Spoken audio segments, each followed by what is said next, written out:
I stole them from the president. I am roving reporter Dynamat here with one of my absolute favorite Earthlings, Attaboy, and we are going to be discussing his latest project, the Recycled Garden? It's an Upcycled Garden. Upcycled Garden. Sure. Alright, so the Upcycled Garden, where Attaboy takes various household items that are going to be disposed of somehow, like recycling, you know, like scraps of paper and bottles and jars. Prescription bottles, takeout containers, and everything that comes in our house. It's kind of like the project becomes like a diary of our daily consumption. And when you flip them over, you can see you know, used COVID tests or gluten-free waffle boxes sometimes. But underneath the new ones, especially the ones that hang from the ceiling, you'll see high blood pressure well, actually you won't see them, but the shapes, a lot of them are defined or originate from prescription bottles, lemonade things, all sorts of Listerine bottles, and all sorts of things. So it's interesting because it makes you more aware of the things that come in, the packaging that we're around, and that we consume, and how we consume it, and why. It makes me think twice, and also makes me appreciate them in a strange way, in the way they're made and why they're made that way. So yeah, and it's also a very thrifty way to be as an artist as well. Yeah, your supplies just come in no matter what. Yeah, that's true. That is true. Ideally, there would be no supplies that come in, I guess. I mean, that would be and you don't have to take out anywhere near as much recycling as most people do. That is true. That is true. But yes, I limit it to the things that we purchase and things, so we're not going into every, you know. You're not buying supplies for it, besides the paint and stuff like sometimes with paper and things like that, but the thing is, I'm in a house with another artist, so some of her failed paintings, or what she considers a failed paintings, becomes paper, which I use for a sculpture and stuff. Oh, that's so cool. There's DNA from all of us in there. There's what, I don't know, it's like a DNA version of provenance, you know?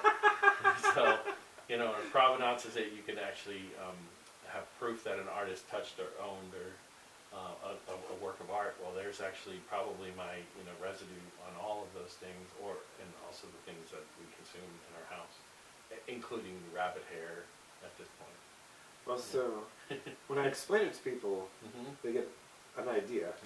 But then when I show them, it looks like a Dr. Seuss like landscape. Well, that's good. I think so. Yeah, you know, it's funny because I have a lot of influences, and I never shy away from them. I love Dr. Seuss. Ruth Asawa is getting in there recently. This guy, Jean Dubuffet, he's a French artist who did things with styrofoam, like the world's worst materials. And he cut things in styrofoam, very popular in France. He also coined the term art brut. He was a herald of the outsider art movement. The first collector of art from Asylums, that's the word. And so he heralded that work and collected it. And kind of brought that to, elevated it in public consciousness. Very interesting guy, very fun. So him, Sid Mead, the futurist, I got to meet him before he passed. He was a big influence on myself. So when did this project originally debut?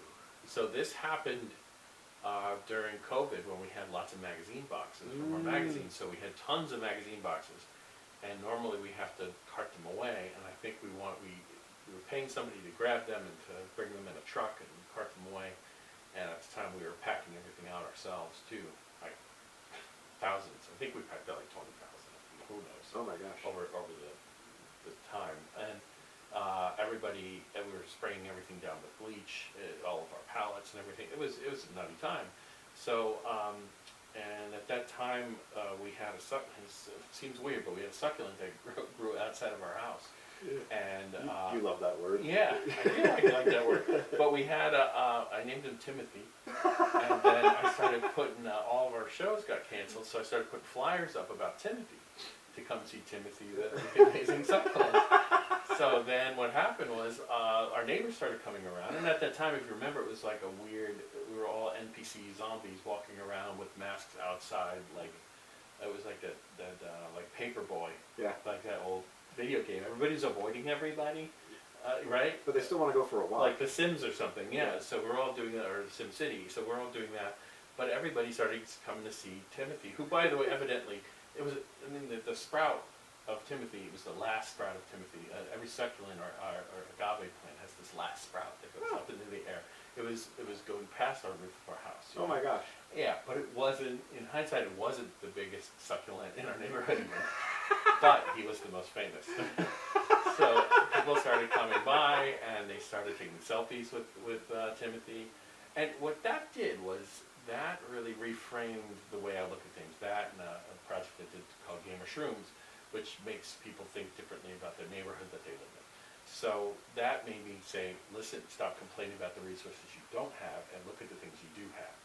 I'm not the biggest Andy Warhol fan, but what I do know for certain is I'll never look at a Campbell soup can the same way again without taking an extra special look at it because of Andy Warhol. So that idea of those things and that art is around us and the world we live in, we're always looking for another thing or the right environment or the right opportunities. Well, those opportunities, what's more indicative or what's more representative of the way of where I live and how I'm living and what I'm thinking about? Well, it's my neighborhood, what I'm consuming, why I'm consuming it, and the things I have around me. So thankfully, you know, I actually get to consume things and do these things. But it just made me look at things differently, where I wasn't just trying to find, and it was so personal. It's so personal. So I started doing it also for art therapy. Oh, cool. Had a pretty bad neurological condition, which I get multiple shots in my neck every 3 months about.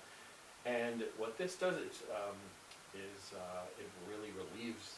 It seems to relieve it. I work on it more on these works constantly, and I get kind of obsessive about it. But it's also, it stems from using play as art therapy. So I'm never, nothing has a plan. There's no rulers. I never measure anything ever.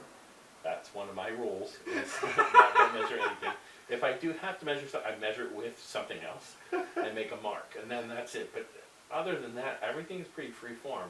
I can work, I remember once working on a July 4th weekend while everybody was going to barbecues and I could smell barbecue everywhere and everything. I spent the whole weekend doing this whole quote system where I tried to figure out how to do these things and you make them more portable and everything. It all sounded great, but it all ended up becoming nothing. So sure. It's much better if I just roll with it and go with it. Every time I get a little epiphany, which everybody would be obvious to other people, especially people much smarter than I, who would go, oh, of course that makes that. Every time I come up with epiphany, I feel like I'm a little micro genius, you know? And I'm like, oh, this is the best thing ever. And then I get ultra excited and I say, I'm gonna make a whole series of these. And then that's where the problems start happening. So it's better if I just go with it, see what happens, and keep you know, rolling with it, and almost like Jackie Chan's Drunken Monkey style. No, totally. So you're responding to things that are being thrown at you, but you're giving it back to your art practice. You know, so you're just taking it in and moving it, being flexible, moving it. You know, moving it another way. Keep on making it, and so it started. The first show was at a place called Uma Gallery, which was a converted mortuary home in Oakland. And then it ended up going to Brea Gallery, and then it went to a hash house in LA, and then it went to the lobby of Titmouse Animation Studios, where they make Rick and Morty, and then it went to Meow Wolf in Las Vegas, then it went to a library. Where'd it go after that? It was in San Francisco? It's been in San Francisco. Ohio? No, it didn't go to Ohio, but it went to St. Louis at St. Louis, that's a place called the City Museum. Yeah, the Adventure Museum, like Adventure Park Museum. That place, and there's a new documentary on it that just came out, City Museum, which was the entire place is made out of upcycled materials that they found from the crumbling environment of St. Louis, especially in the 80s, that was falling down. All the architecture, they saved it all. Huh. And the person who made that, the artist who made that, his theory was if you have enough of if you have enough of something, it becomes a brick. So you could build off of. So there's things made out of like Twinkie molds and So cool. everything. The entire place is a converted shoe factory. So it was appropriate that this thing was there, Oh, even though it's a lot perfect, prettier in a lot of ways. Aesthetically, it's totally different. Or the way it originated is similar. And so it's been to Portland, and now it's going to. I'm doing a thing in Santa Cruz. We're doing a 3-story version of it. Oh wow. But then it's And going to then Iowa. Modesto. Oh yeah, and it's going to Stockton. Stockton. And so yeah, so you'll be seeing stuff from Stockton. Yeah, so And, the power video will be Yeah, flying to the That's right, future yeah. in the past. that's right. And then it eventually goes to Chattanooga for a year to the Museum of So cool. Art and History there. Huh. Wait, is that Art and History? The Museum of American Art. That's what. Your thing's more traveled than most people. It's crazy because this was not planned. Nothing yeah. was planned. No, you were Nothing was just- planned.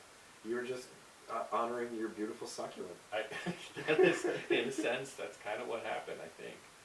It's more of a mindset. So it's funny how a mindset will change everything. I still do art shows and things, but this is as far as traditional, almost, not retail art shows, but, shows that are more traditional things on the wall and a couple sculptures and things. But these are all installations. They're all different. Each one, sometimes pieces get retired. I do sell a few of them.